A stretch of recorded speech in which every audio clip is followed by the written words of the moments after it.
¿Qué tal? ¿Cómo están? Tengan ustedes muy buenas noches. Bienvenidos a esta nueva edición de Fuego Cruzado. Hoy vamos a tratar dos temas de mucha trascendencia. Uno está en el centro del escenario, forma parte de la agenda nacional, es el conflicto que protagonizan estudiantes de la UNA y otros estamentos de la Universidad Nacional, que empezó de una manera con el reclamo del blindaje al arancel cero, después siguió de otra manera, se fueron incorporando otras demandas. No es algo que vamos a analizar por qué ocurre y cuáles son las perspectivas. El otro tema, la ANDE. Y uno dice, la ANDE, ¿por qué tanta trascendencia? En 5 años, a lo sumo 7, Paraguay va a tener enormes dificultades en cuanto a la disponibilidad de energía. Es falso aquello de que tenemos energía para tirar por el techo. Hoy tenemos excedentes, pero muy pronto esos van a desaparecer. Y si no tenemos una política actual presente, no vamos a llegar al 2028-2030 en condiciones de hacer frente a las necesidades del mercado interno. Y se daría la paradoja increíble que Paraguay, de ser un país exportador de energía, podría convertirse en importador. Dos temas, como decimos, muy trascendentes. El primero, porque el segundo ni siquiera figura en la agenda, vamos a tratarlo con uno de los funcionarios más importantes del gobierno en este tema, en este campo, que es el ministro de Educación, Luis Ramírez. ¿Qué tal? ¿Cómo estás, ministro? ¿Qué tal? ¿Cómo estás? Benjamín, un saludo para vos, para la audiencia. Un gusto compartir contigo. 2 semanas bastante ajetreadas las intensas. Muy intensas. Bueno, es parte de la gestión pública. Hay conflictos que uno los entiende rápidamente y otros que en algún momento en torno a los cuales se genera mucha confusión. El actual conflicto se inscribe en este segundo capítulo porque arrancó de un modo y siguió de otro.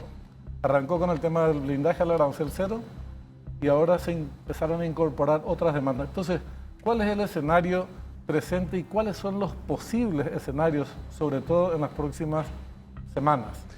Bueno, una de las cuestiones importantes de conversar y de destacar es que en todo este proceso que se siguió, que fue un proceso de incorporación de ideas, de conversación con la gente, de reflexión, hemos conversado con los distintos sectores y se han hecho todos los ajustes que corresponden, porque muchas veces cuando tenemos todo este tipo de tormentas nos olvidamos de lo central, de lo principal.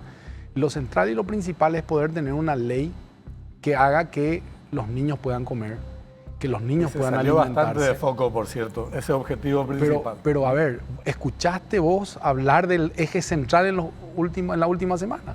No, para nada. Nos fuimos a otro extremo. Entonces, yo quiero empezar poniendo en el centro lo que estamos haciendo. Estamos hablando de la alimentación de los niños y de las niñas. Solo el 5% está recibiendo alimentación hoy de toda la población escolar. Y la idea es generar un incremento y generar mejores posibilidades y mejores capacidades. ¿Dónde nace esto? Esto nace en los estudios que se hacen cada año, donde se muestra la calidad de la educación y donde cuando hacemos un estudio de los factores asociados al rendimiento y a la calidad educativa, vemos que la alimentación es un punto importantísimo, ¿verdad? Y que solo tenemos una cobertura del 5%. Ahí comienza toda una dinámica de gestión y coincide con un informe de Contraloría bastante fuerte, ¿verdad?, en torno a cómo se vino manejando en los últimos 10 años. Y con todo eso se proyecta una ley que establece un marco de gestión y desarrollo del alimento, que tiene muchas virtudes. Y voy a resumir en 3 o 4. Quiero partir de esto para no perdernos, porque así es como vamos a poder entender después el resto. La creación de un Consejo Nacional y de un fondo para poder financiar y mantener el crecimiento de la alimentación escolar. 2 puntos importantes. El otro punto, la Contraloría, la presencia de la Contraloría en todo el proceso y de la Dirección Nacional de Contrataciones. Y finalmente, un artículo que para mí es uno de los más importantes, donde establece que las personas que de alguna manera malversen o tengan un mal manejo van a responder con su patrimonio. Eso es un antes y un después, ¿verdad? Entonces, lo que le estamos diciendo es, vamos a hacer crecer, pero también vamos a hacer crecer con calidad, vamos a hacer crecer como corresponde, y para eso creamos un consejo. Esas son las virtudes sobre las que fuimos hablando, trabajando, Y bueno, después se fueron sucediendo una cantidad de situaciones que no quedaban claro para algún grupo desde un comienzo o que a lo mejor tenían una interpretación distinta, como que los fondos no quedaban blindados. Entonces ahí nosotros vimos que Arancel Cero, que es uno de los puntos que reclaman los universitarios, tiene un bloqueo, porque ¿cuál es el bloqueo? La ley. Hay una ley. Claro. Pero con todo no es la ley eso, del presupuesto. No, tiene una ley específica para el arancel.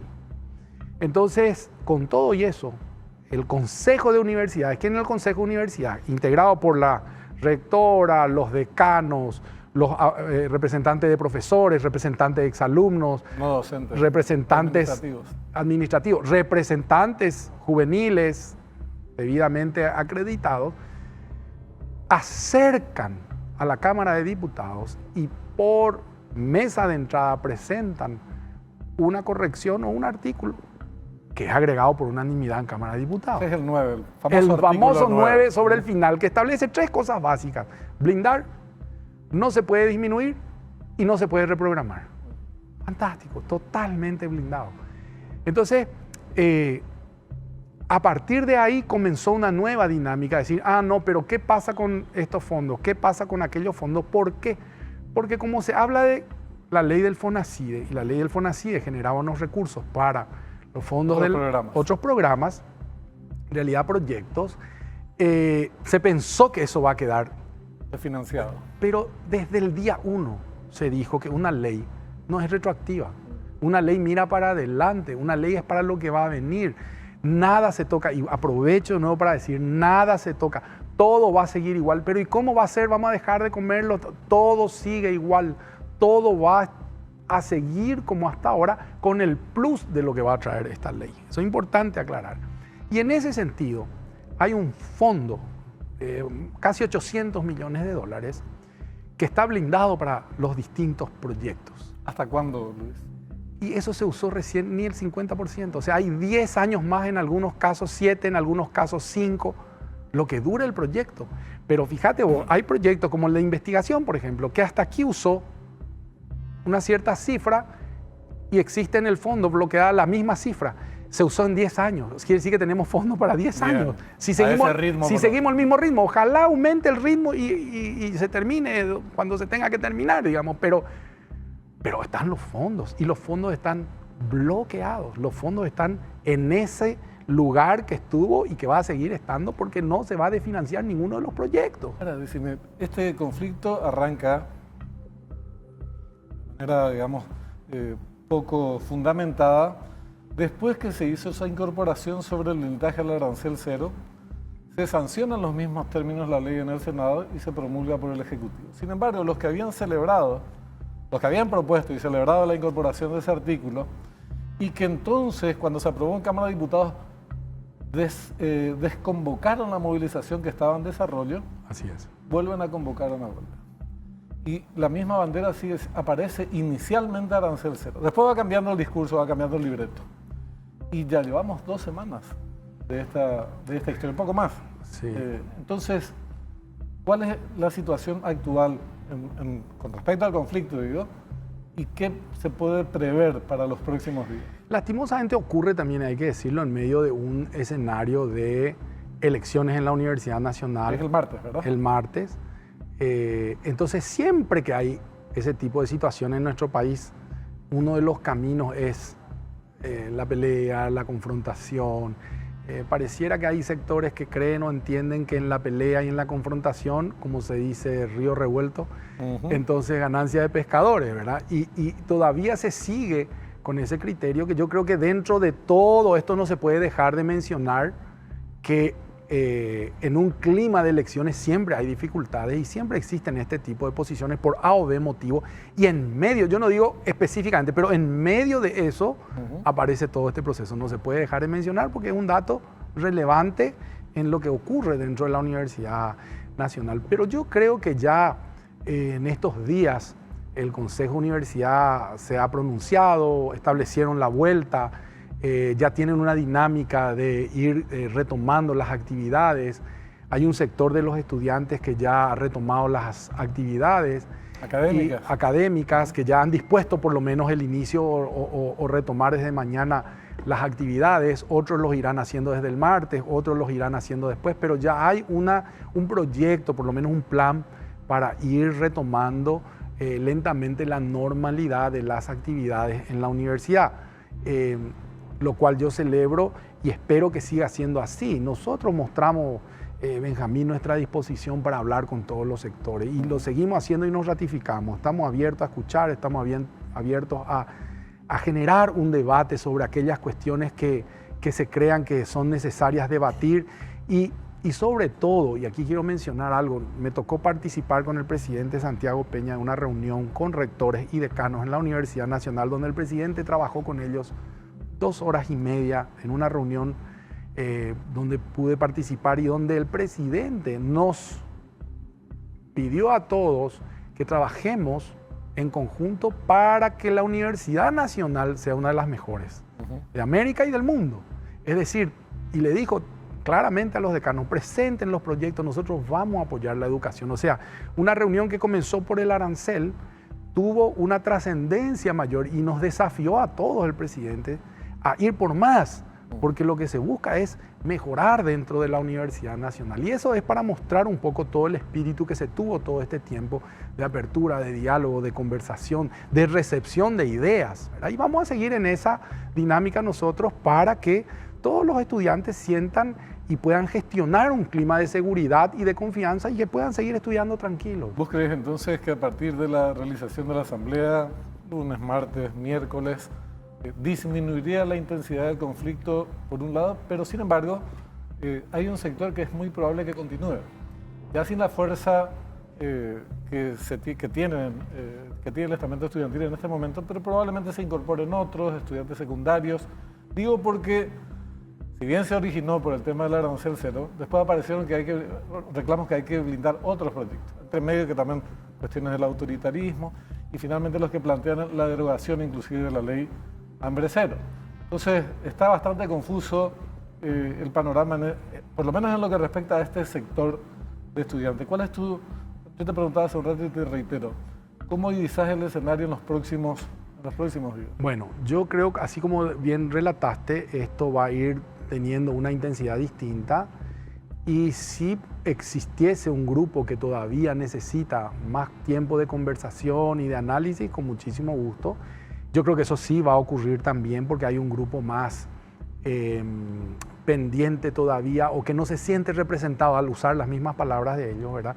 Que no se sienten representados por todo lo que es el Consejo Universitario, ¿verdad? Entonces, habrá que conversar, hay que crear puentes y lazos para ver cómo establecemos algún tipo de dinámica de conversación con ellos. Yo estuve trabajando este fin de semana con los secundarios, estamos en una mesa técnica donde hemos acordado un modo de trabajo más allá incluso de una participación puntual en alguna recomendación que nos hagan. Vamos a crear una mesa con la mesa técnica de alimentación del Ministerio de Educación para que los jóvenes participen activamente y puedan tener también una contraloría. Hablé con el contralor y el contralor me ofreció una aplicación que ellos están desarrollando muy interesante para que los jóvenes sean los contralores o le ayuden a ese sistema de contraloría.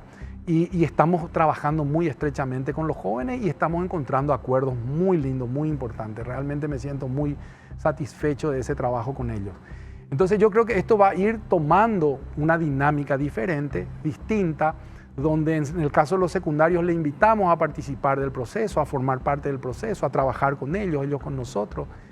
Y creo que esa es la dinámica en la que vamos a entrar en los próximos días, en el próximo tiempo, ¿verdad? Donde vamos a tender puentes de trabajo y si existe algún grupo, repito, que creo lo que vos decís, que algún grupo va a quedar todavía como pendiente o con algunas cuestiones que tienen que ser aclaradas, las iremos aclarando en todo sentido. ¿Crees que es un problema de falta de claridad o es una lucha política que tiene esas características e incorpora demandas de distintas naturalezas y bueno, tiene vínculos con sectores del Poder Legislativo, con otros estamentos de la sociedad que ya es parte, digamos, de la postura de un segmento político y gremial contrario al gobierno y busca avanzar en esa dirección? Porque te digo, porque entonces en este marco se entiende que, queremos dialogar, hay que dialogar todo lo que sea necesario, pero cuando se van a dialogar no nos reciben.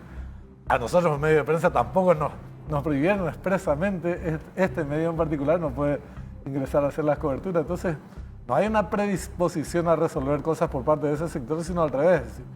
Buscar el camino como para sostener el conflicto por más tiempo. Y probablemente las dos cosas ocurran, no una, las dos cosas. O sea, exista eso que estás mencionando ahora y también la confusión. Por eso para nosotros es importante ir a aclarar, y lo hemos hecho, en los lugares donde nos tocó aclarar y mostrar las planillas, los números, que además son públicas, ¿verdad? Pueden acceder. Los números, cómo está, dónde está blindado, cómo funciona una fuente 10, cómo funciona una fuente 30. Cuando pudimos aclarar realmente, mucha gente le fue suficiente y cambió o tomó otra postura. Eso hay que decirlo, por eso yo sigo apostando a esa posibilidad. Pero también está esto otro que vos decís que puede ser que esté ahí cohabitando con otro modelo o con otras intenciones, ¿verdad? Hablemos justamente de esto porque tiene ya que ver directamente con la ley de hambre cero. Que tendríamos que estar celebrando en este momento su pronta ejecución y estamos en medio de unos líos bárbaros, inexplicables, ¿verdad? Después de todo el tiempo que transcurrió al respecto. Ayer dijo, por lo menos publica ABC Color, la entrevista la habrán hecho el viernes, Esperanza Martínez, la senadora, hablando de actores políticos que están vinculados a este conflicto, a un sector por lo menos de centros de estudiantes que están protagonizando estas medidas de fuerza. Dice, hambre cero es una ley mentirosa. Y se refiere a varios aspectos. Primero, vos estabas refiriendo a todo el manejo, lo referente a la fuente 10, al tema presupuestario. Esperanza Martínez fue ministra de Salud. Algo debe saber al respecto. Sí. Y sin embargo dice que es mentira que la ley, que el proyecto de arancel cero esté blindado. Que eso va a estar sujeto a las recaudaciones y cosas por el estilo. Y después agrega otra cosa, que también las cifras que se manejan son falsas. Porque si realmente se pretendiese llegar a 1.300.000 estudiantes, serían 400 millones y se tienen 300 millones.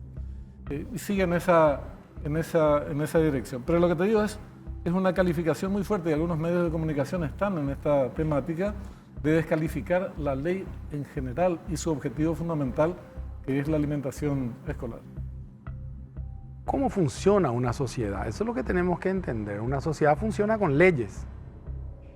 ¿Y qué me asegura a mí que Benjamín no pase el semáforo en rojo? Está la normativa, está la ley y está la sanción. Pero, ¿de qué depende que no pase en rojo? Primera pregunta. ¿Por qué? Porque en este sentido yo estoy sintiendo que queremos asegurar en la ley cosas que no se aseguran en la ley. Sí. En todo caso, se aseguran en la justicia. Entonces le queremos atribuir a la fuerza, a la ley, una fuerza que ninguna ley puede tener. La ley está y dice claramente no pases en rojo, pero si pasas en rojo hay una sanción. ¿Y a quién le toca poner la sanción? Entonces nosotros queremos que todo eso esté en la ley. No funciona así el Estado. El Estado dice no pasar en rojo, la ley, no pasar en rojo, y genera después en un decreto que las faltas. ¿Qué pasa si pasa en rojo? ¿Qué pasa si pasa en amarillo? ¿Qué pasa si...? Claro. Y después hay un tribunal de justicia que es el que sanciona según el comportamiento. O sea, así es como funciona el Estado. Nosotros en este caso, casualmente en este caso, no escuché otro, queremos que la ley contemple todo, contenga las sanciones, No funciona así, el Estado no funciona, ninguna ley funciona así. Quiere decir a los que quieren incorporar otras demandas o blindar otros programas. Porque ahora aparecen otros 6 programas más que deberían ser también blindados. Mira, todos los programas que quieran ser blindados, que de paso ya están blindados. Sí, estabas explicando recién, existen los fondos inclusive. ¿Qué tiene que ver con la ley hambre cero? ¿Verdad? O sea, blindemos si queremos, o revisemos, o veamos el blindaje, o destinemos. Y aquí voy a decir algo de fondo. Desde que llegamos al gobierno con el presidente Santiago Peña, estamos proponiendo cambiar de proyectos a programas. El problema de la educación paraguaya es que se maneja con proyectos. ¿Qué quiere decir eso? Un proyecto tiene inicio y fin. Escuela Viva. ¿Se financió cuánto? 3 años, 6 años. Un proyectazo extraordinario, evaluado con la máxima nota, calidad, en el BID, fue fenómeno. Se terminó. ¿Por qué? Se acabó la financiación. Tiene que pasar a ser un programa, no un proyecto. Todos los proyectos son limitados en tiempo y en recursos. ¿Qué estamos proponiendo nosotros? Que aquellos proyectos que han demostrado ser necesarios para la educación pasen a ser un programa. Por ejemplo, las maestras mochileras. Es decir, ¿y qué significa que pase a ser un programa? Que va a pasar a ser cubierto por el Ministerio de Educación en su presupuesto con la fuente 10, que es la fuente con la que funciona el Estado. Entonces, nosotros, esa es la manera de blindar. No hay otra manera de blindar un proyecto, sino incorporarlo. En el caso de la primera infancia, decimos nosotros, tenemos 252 maestras que contratamos a través del proyecto. Este año ya tenemos que incorporar 50, el próximo año 50, el próximo año 50 y así en un periodo, pongo un ejemplo nada más, de 3 o 4 años, incorporaste las que estaban en un proyecto al Ministerio de Educación. Ese es el proceso que tenemos que seguir y esa es la manera más importante de blindar la educación. Si no, siempre seguimos con cuestiones no esenciales. Nosotros hicimos hablar en reiteradas ocasiones con los activistas estudiantiles, pero tienen esa curiosa interpretación de quiénes pueden ejercer la democracia y la práctica de la libertad y para quiénes son esas garantías y para quiénes no quisieron discutir, que es si el origen del conflicto fue el arancel cero y se despejó, se aclaró todo lo que había que aclarar al respecto, ya en los últimos días, aunque tuviesen otros temas, ¿por qué no se desdobla la discusión? Resuelto el conflicto, bueno, adelante, ya se supera ese estadio conflictivo y nos abocamos a los otros temas y discutimos todo lo que haya que discutir. Por eso yo empecé diciendo la importancia de esta ley, lo positivo, lo fuerte. Vuelven los alumnos a las clases, retiene los alumnos, mejora la calidad de los aprendizajes, o sea, es sinérgica, genera el desarrollo de la agricultura familiar campesina, genera dinámica en la sociedad a través de la generación de comedores. O sea, es sinérgica, es para el beneficio de los niños, de la familia. Es irreversible, Luis. Digo, porque por lo menos no se avisora un frente, además de 2 grupos mediáticos y un sector del estudiantado que se pongan a esto. Pero a nivel social y de las principales fuerzas, digamos, a nivel del país, los principales actores que hay en el país, no hay un rechazo y hay una ley que ya fue reglamentada. Entonces, ¿cuándo comienza su ejecución propia? Mira, yo ahí quiero hacer antes un ejemplo de lo que estás diciendo. Me tocó recorrer el interior estas últimas semanas. La expectativa que hay. Ya hay más alumnos en las escuelas, van los alumnos, inauguramos comedores, las madres presentes en la inauguración de los comedores. O sea, ¿y qué además generó? Hoy las gobernaciones ya están dando más días. Hay gobernaciones donde ya cubren 100 días, donde se cubrían 30 o 60, hoy ya están cubriendo 100 días. Es decir, acá hay un fenómeno donde se empezó a mover antes de la ley y eso es extraordinario y hay que rescatar eso en la línea que vos decís. Esto ya se desató, esto ya generó una expectativa y una dinámica dentro de las comunidades, porque ¿qué pasa? Las propias familias ahora empiezan a pedir.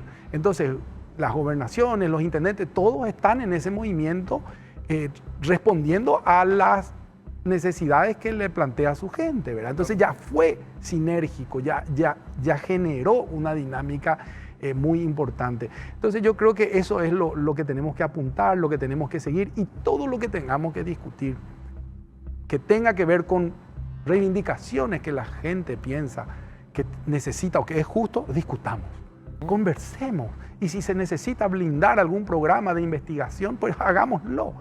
¿Sabes qué? Disculpame, insista con Esperanza Martínez, porque parte de casi toda su exposición no está debidamente fundada. Y una de ellas tiene que ver justamente con que dicen que las autoridades no quieren discutir. Que ellos tienen una serie de observaciones, sin embargo, no quieren discutir. Entonces, ¿cómo se explica la disposición? Este es un tema que estamos discutiendo entre paréntesis hace 4 meses, más o menos. Más o menos 4 meses que se empezó a divulgar la idea y después las modificaciones, los cambios que fue sufriendo a lo largo de la discusión.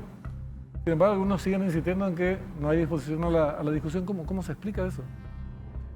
Yo no sé, yo lo único que puedo hablar es de que nosotros nos fuimos a 5 llamados que tuvimos de audiencia pública. Cada audiencia duró entre 4 y más horas. Participamos y nos reunimos con los gremios, nos reunimos con los médicos, nos reunimos con los nutricionistas, hicimos una reunión, un seminario con la FAO. Trajimos expertos de afuera, invitamos a todos los ministerios a participar, invitamos a toda la sociedad a participar de esos seminarios. O sea, y decime una cosa, porque decíamos, tendríamos que estar celebrando la aplicación de un programa que está destinado a universalizar la alimentación en el sector, en las escuelas y colegios de nuestro país, en los chicos, que tienen muchos problemas en esta materia. Y eso no ocurre en este momento. No ocurre. Un tiroteo impiadoso, medios de comunicación y compañía, aunque el programa, la legislación se va a poner en práctica y este plan también. Pero mirando hacia atrás, ¿por qué llegamos a esta situación, crees vos? No, esta es para el aprendizaje, no vamos a sacar ninguna consecuencia práctica de cara al conflicto en curso, pero habrán otros proyectos, porque surgió una idea muy buena, todo el mundo salió a aplaudir, nadie salió a criticar, y eso fue hace 5 meses. 5 meses después tenemos, hace 2 semanas ya, ocupación de la universidad, medios de comunicación que vienen tiroteando hace un par de meses, y ya todo lo que sabemos. Entonces, algo seguramente habrá que revisar de cara a próximos proyectos, ¿verdad? Sí, yo creo que todo avance, toda novedad, y sobre todo cuando hay una ley o cuando hay cualquier proyecto que va a mudar costumbres, que va a tocar intereses, tiene que tener este tipo de reacciones. Lo que sí ocurre en Paraguay es que todo es a última hora. Hay un tiempo, uno dice, bueno, vamos a hablar, vamos a discutir, y no pasa nada, nadie se entera, nadie conversa. Después cuando se está por ahí aparecen todos. Pero y ayer hicimos la reunión y no vino nadie. Entonces, esa última hora de los paraguayos es lo que a veces nos traiciona cuando queremos gestionar y genera, por otro lado, una dinámica que hay que buscarle el punto medio de las discusiones permanentes y eternas con las que no se puede solucionar nunca nada, porque uno lanza un proyecto y empieza un debate y una discusión que lleva un año y al año uno ya no sabe dónde empezó. Entonces también hay que tener un equilibrio y un punto medio en el sentido de decir, planteemos los espacios, discutamos, generemos, pero démosle también un tiempo prudente para que las cosas pasen, ¿verdad? Claro. Y esa es la dinámica que yo diría, la magia que tenemos que encontrar en situaciones como esta. Ese punto exacto, no dilatar in eternum para que no salga, porque esa es la otra estrategia, ponerle como una telaraña a todo y no sale nada, y generar el suficiente tiempo para el debate, la discusión, el encuentro, el desencuentro, para todo este proyecto, todo este fenómeno que se ha generado y que se está generando, ¿verdad? Yo creo que se establecieron todos los canales, mucha gente ha participado y otra gente ya cuando el micro despegó corrió detrás para subirse y bueno, eso siempre pasa. Van a haber sectores y propuestas legislativas intentando blindar otros programas, a pesar de las explicaciones que des vos, el ministro de Economía y el presidente de la República. Eso va a seguir seguramente su ritmo y formará parte del debate. Pero en lo que respecta a esta normativa en particular, ya está promulgada, ya está reglamentada. ¿Cuáles son los pasos y en qué plazos más o menos se va a ir ejecutando? La reglamentación estaría saliendo en esta semana, ¿verdad? Y ahí es la conformación del CONAE, que es el Consejo Nacional de Alimentación Escolar. Hay que conformarlo. Hay que conformar el FONAE, que es el fondo. Y a partir de ahí establecer las dinámicas de trabajo donde parte de este proceso es generar las reglas de juego. Una vez que tenemos las reglas de juego que se dividen en dos, digamos, una que tiene que ver con los alimentos y su producción y otra que tiene que ver con lo que se va a licitar. Que coinciden y se hace el pliego y se lanzan las licitaciones, los llamados en todas las gobernaciones, ¿verdad? Entonces yo creo que nos va a llevar más o menos un mes la conformación de todo esto, un mes y medio, no es tan rápido también conformar los pliegos y hacer todo ese proceso de síntesis, y luego los llamados, de manera que a finales de este año, ya y a principios del otro, se pueda conectar lo que ya están haciendo hoy las gobernaciones con este proyecto Hambre Cero. Entonces, yo creo que ese es más o menos el plazo.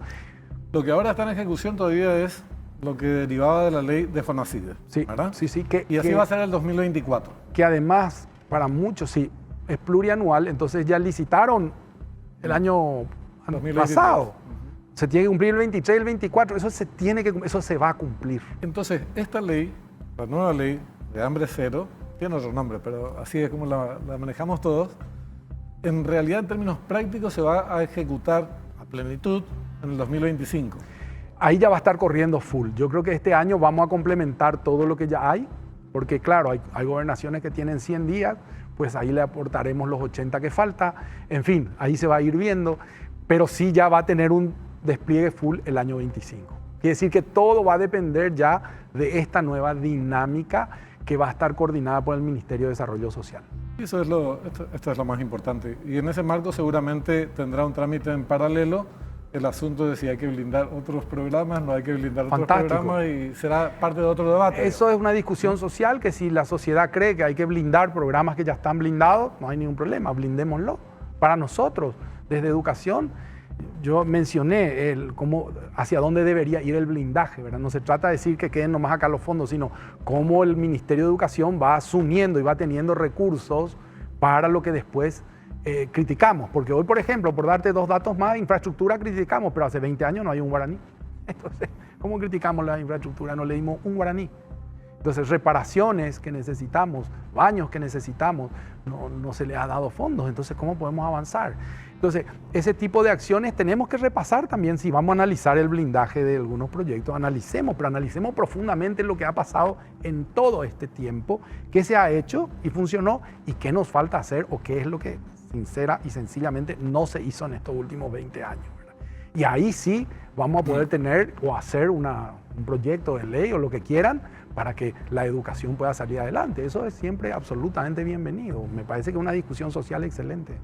Es así, ministro, te agradecemos muchísimo por estar con nosotros ahora. ¿Sí? Gracias por la invitación. Bueno, este tema se va a ir aclarando más y, como decía el ministro, seguramente la intensidad del conflicto va a disminuir en los próximos días, y abordaremos otro tipo u otras discusiones que están vinculadas al tema, como si hay que blindar en otros programas, lo que estaba diciendo recién. Hacemos una breve pausa y volvemos con un tema de verdad que es muy importante, muy preocupante, que sin embargo no forma parte de la agenda actualmente, de la agenda nacional, de la agenda mediática, que es la ANDE, el servicio que brinda, la calidad de su servicio, la capacidad de brindar ese servicio en el corto y mediano plazo, sobre todo a mediano plazo. ¿Cuáles son los obstáculos que se están observando y los problemas a futuro? Enseguida volvemos.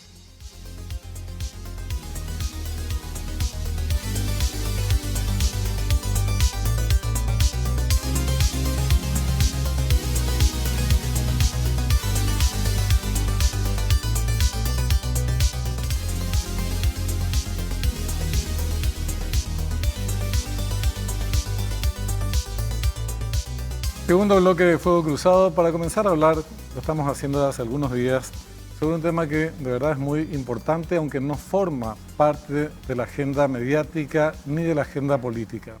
Pero es de sumo interés para todos los paraguayos. Ustedes recordarán hace un par de años, así también empezábamos con la discusión sobre Itaipú Binacional. Las negociaciones, los cuestionamientos a la tarifa, más o menos una docena de personas a lo sumo era la que era partícipe o protagonista impulsando este debate, las pésimas negociaciones que hizo el gobierno de Mario Abdo Benítez, y que se tradujo en una pérdida importante de recursos que podría disponer el Paraguay, que no los dispone, con la reducción de la tarifa en 2 ocasiones. Y ahora estamos en una situación compleja con el riesgo de seguir perdiendo mucho dinero, además del muchísimo que ya se perdió. ¿Por qué esta introducción? Porque este tiempo no podemos perder con el que vamos a tratar, que es ANDE.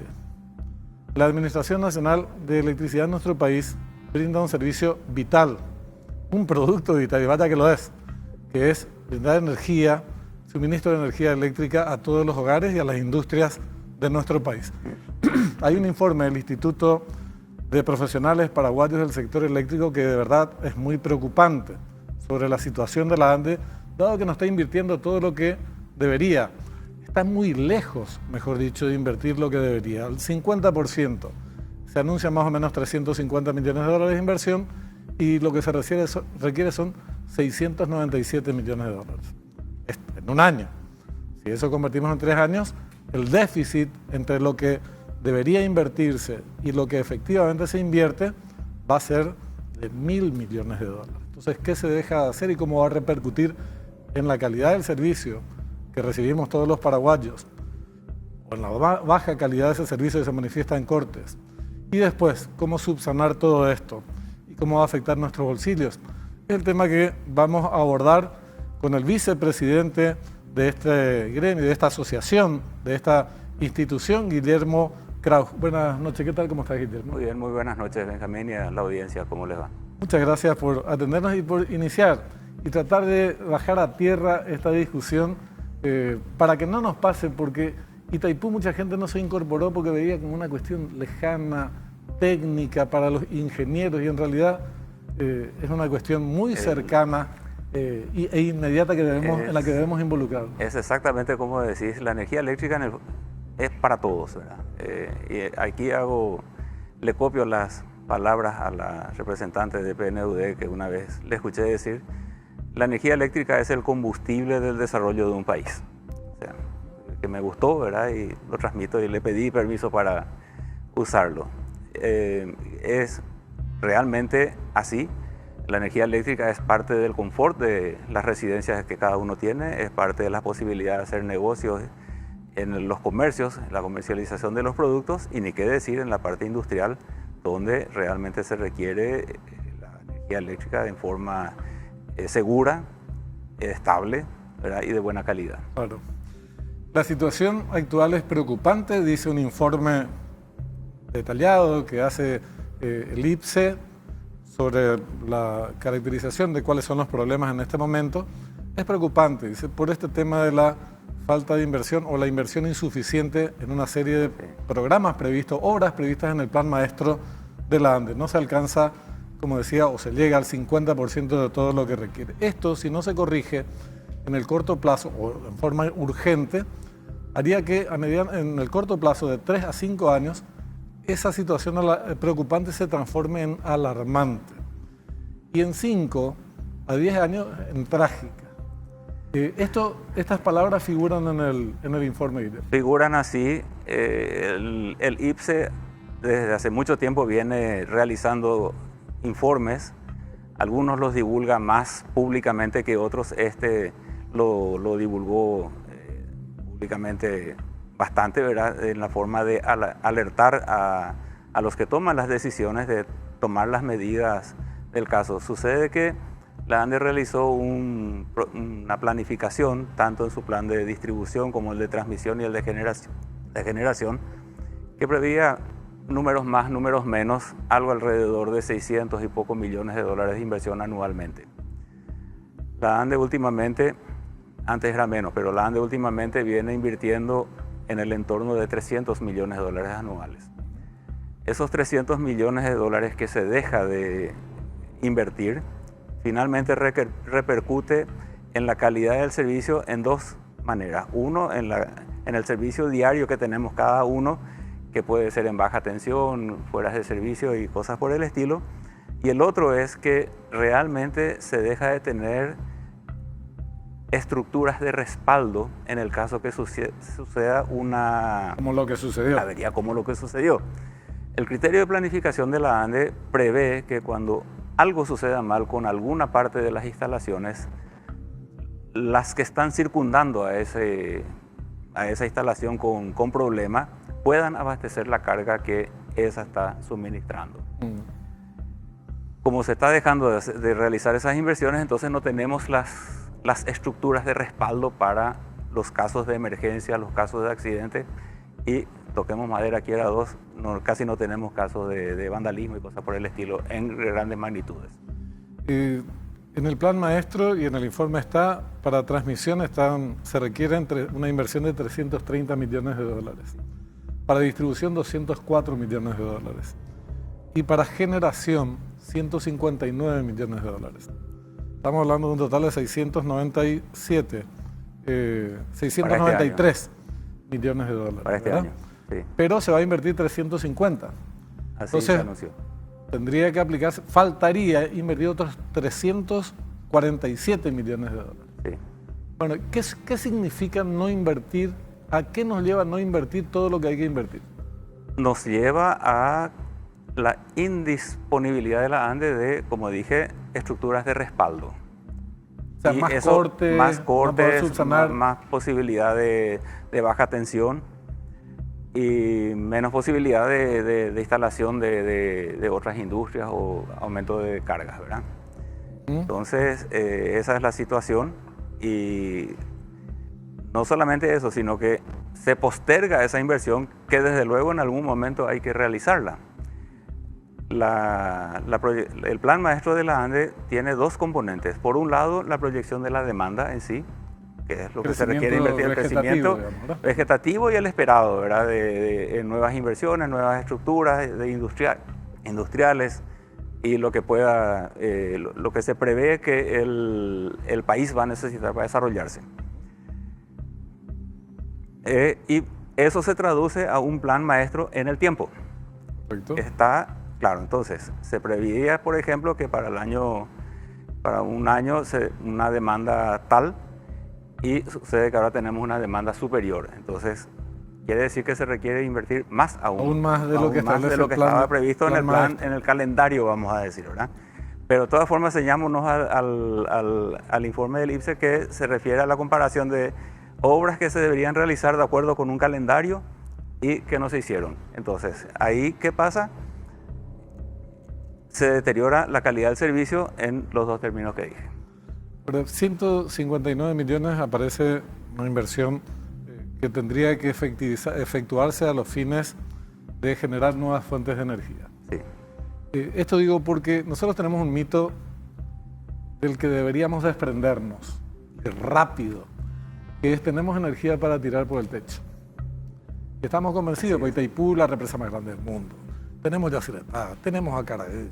Hombre, y el discurso es, de hecho, hacia el exterior, vengan, porque una de las cosas que garantizamos es energía limpia, energía barata. Y la verdad es que no, eso no es tan así, o no es así. En 5 años, más o menos, 6, Paraguay corre el riesgo, y esto te quiero preguntar, ¿corremos el riesgo de que Paraguay, de ser exportador actualmente de energía, porque tenemos hoy una energía excedente, pasemos a ser un país importador de energía? Se deben realizar las obras previstas en el plan maestro para evitar lo que estás diciendo. Pero si no se hiciera, o se hiciera si no en se estos hiciera, porcentajes. o se hiciera en detrimento, podríamos tener ese inconveniente serio de tener que importar energía. Sería una paradoja terrible. Y sería una paradoja terrible. El tema está que durante mucho tiempo se pensó que, así como decís, que Itaipú era limitado, podía dar, y realmente fue durante casi 40 años, ¿verdad? Muchos de nosotros, toda nuestra vida, nunca tuvo que pensar en nuevas fuentes de generación. Ese es otro de los trabajos que el IPCEI en su momento en algún momento pensé que era hace 4 o 5 años aproximadamente, pero es hace más tiempo, hace casi 10 años, ya por el tema de la pandemia a lo mejor hubo un periodo de tiempo que se bloqueó en la memoria, pero ya hace un tiempo el IPCEI viene alertando también del problema de la falta de que habría falta de generación de energía eléctrica en el futuro. Y ahí es complicadísimo, Benjamín, porque una fuente nueva de generación de energía eléctrica realmente demora muchísimo tiempo ser instalada. No se construye en 6 meses bajo ningún concepto. Demora el tiempo de la búsqueda del financiamiento, todo el tema normalmente ocupa un espacio importante de área, se requiere cambio, todo el tema de la parte ambiental, y la construcción en sí, que también demora su tiempo. Entonces estamos hablando que previsiblemente el plan de la ANDE nuevo, el plan de la ANDE vigente, establece como límite allá para el año 2030 aproximadamente, pero los crecimientos que de la realidad nos están haciendo ver que tal vez eso sea adelante. Pongámosle 2028, 2029, que tengamos ya que tener funcionando nuevas fuentes de generación. Y cuando hablo de nuevas fuentes de generación, no estamos hablando de cosas pequeñas. El crecimiento de la ANDE el año pasado fue el equivalente a 2 centrales de la Carahue. Sí. O sea, cuando uno tiene la comparación Itaipú, que es gigantesca, la segunda represa más grande del mundo, ¿verdad?, en potencia instalada, y uno dice, la demanda de la ANDE creció 400 megavatios. Uno mira, la mitad de la turbina, de una de las turbinas de Itaipú. Pero cuando el parámetro cambia a 2 a Carahue, cambia la perspectiva de la comparación, por lo menos para nosotros los técnicos, ¿verdad? Y entonces, ¿qué significa eso? Construir 2 a Carahue cada año, no es construir una vez 2 a Carahue más, es construir 2 a Carahue más cada año de ahí en adelante.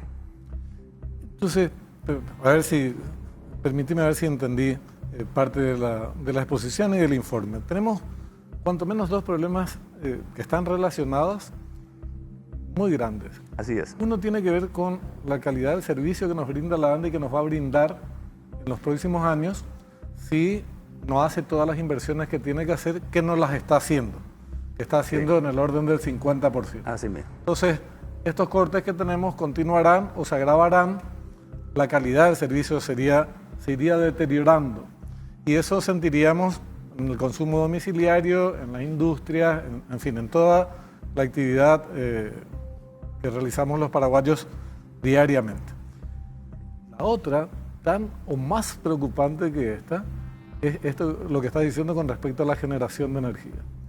Si llegamos al 2030 con este ritmo de inversión en generación de nuevas fuentes de energía, vamos a tener que importar energía, lo que va a afectar también nuestro bolsillo. Pero esa es otra discusión que va a haber que hacer. Es otra discusión. Muy importante, ¿verdad? Sí. Porque, imagínate, de tener el insumo a no tener, necesariamente alguien va a estar ganando plata a costa nuestra. Y tenés que invertir ya para que en el 2028, 4 años de aquí a 4 años, tengamos condiciones de decir, vamos a garantizar el suministro de energía al mercado interno. Traigo a colación porque justamente hace unas semanas en la revista The Economist de Gran Bretaña, ellos están también con, todo el mundo está con problemas, o sea, no todo el mundo, pero mucha gente está con el problema de la energía eléctrica en general, abastecimiento, generación, transmisiones. Y salió una página sobre lo que están haciendo en Gran Bretaña sobre la energía eléctrica y me llamó la atención un párrafo en el que dice, desde la concepción de una línea de transmisión, de la necesidad de una línea de transmisión, hasta su puesta en servicio, pueden pasar 12 años. Una línea de transmisión, no estamos hablando de una central de generación. Esos son los plazos. Y en esos plazos es que nosotros en el instituto sacamos este informe para poder sensibilizar a la gente de la necesidad de estos plazos. No es una cuestión que en pocos años se puede concluir una línea, una subestación y ni qué decir una fuente de generación. La fuente de generación requiere un análisis con muchísima más anticipación, comenzando por cuál va a ser el combustible primario. La energía eléctrica es una energía secundaria, solar, ¿verdad? El plan maestro de generación de la ANDE prevé una gran cantidad de centrales solares en diversos puntos del país, comenzando por la región central del Chaco, que tiene, para la energía solar, para mí es un lugar espectacular después de lo que sería la cumbre del desierto de Atacama, ¿verdad? Tiene una irradiación solar enorme y muy pocas nubes, entonces un lugar espectacular para llevar ese tipo de generación. Y también se basa bastante en baterías como respaldo para el horario de pico a la noche. Ese es el plan maestro de la ANDE hoy, ¿verdad? Vos nos explicabas para entender, los que no estamos en este asunto, obviamente no necesitamos mayores explicaciones.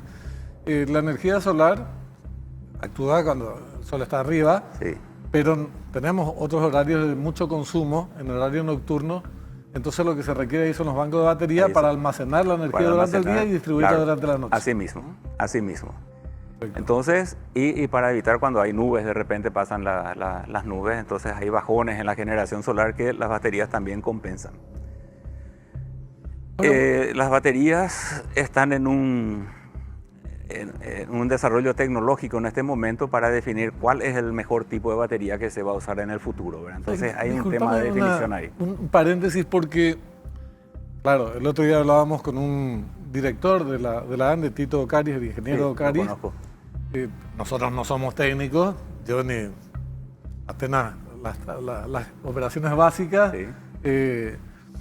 Y nos decía que estaban definiendo un nuevo curso de acción basado en las centrales de bombeo. Después yo averigüé que era, me comentaron de qué se trataba, pero esto es la sustitución de estas.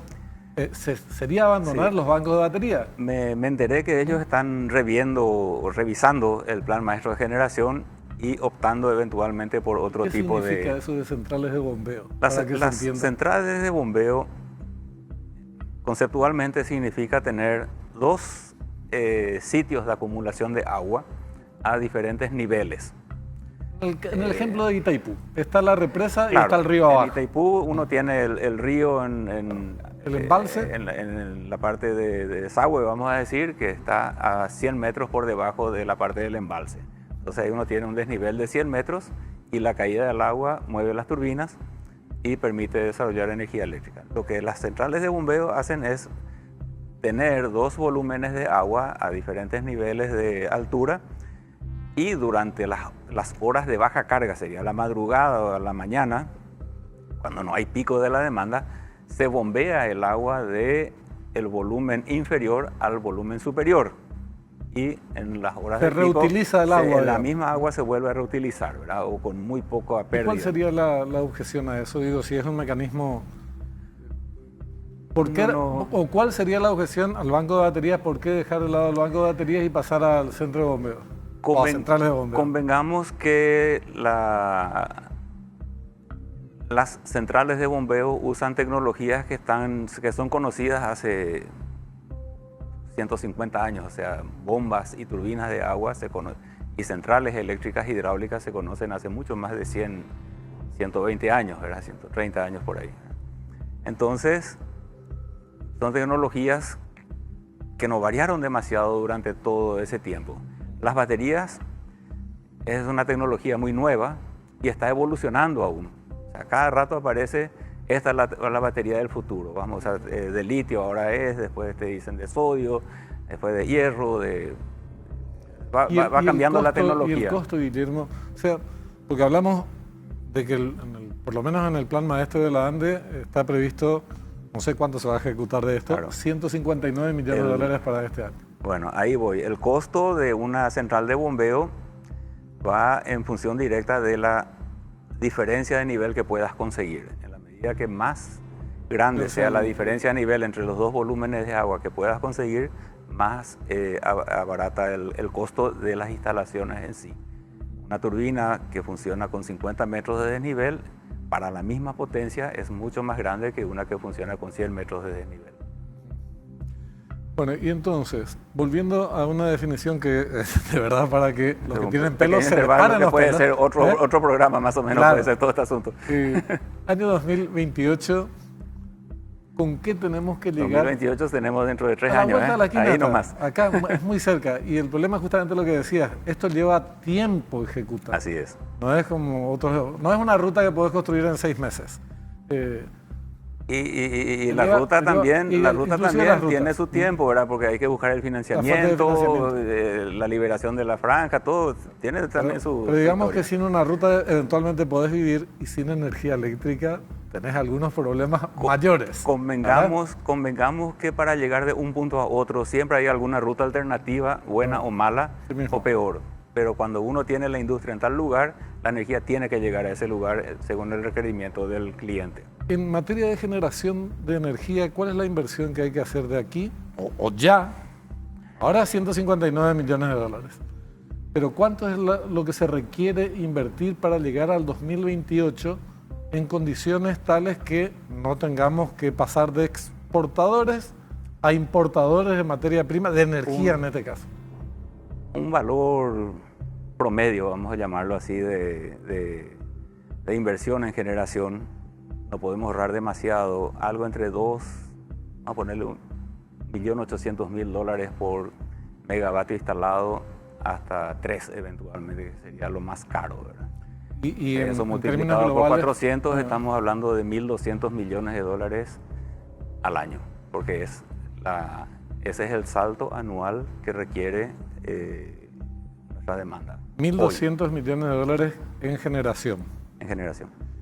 El plan maestro prevé 159 millones Este año. Este año. Convengamos que el plan maestro de generación en 4 de la años ANDE, son 800 millones. Sí, el plan maestro de Menos. generación que 600. tiene la ANDE, tengo informaciones que están revisando, así como te dije, ¿verdad?, para otro plan de 20 años anticipadamente, que es lo que corresponde en generación, inclusive más.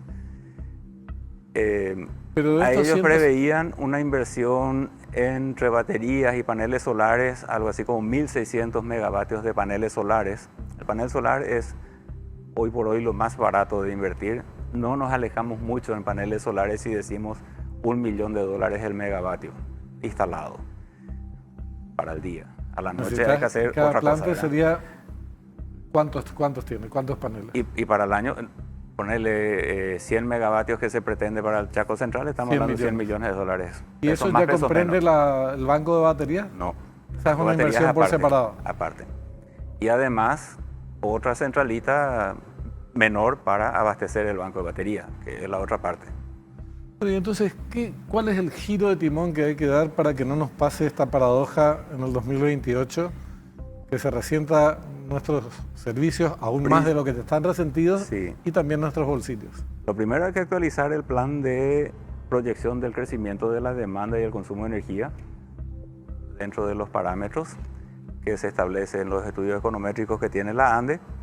En función de eso, sí, hacer el desarrollo de las instalaciones necesarias para abastecer esa demanda prevista en los diferentes puntos del país, ver cuánto cuesta eso y ver la forma de obtener el financiamiento.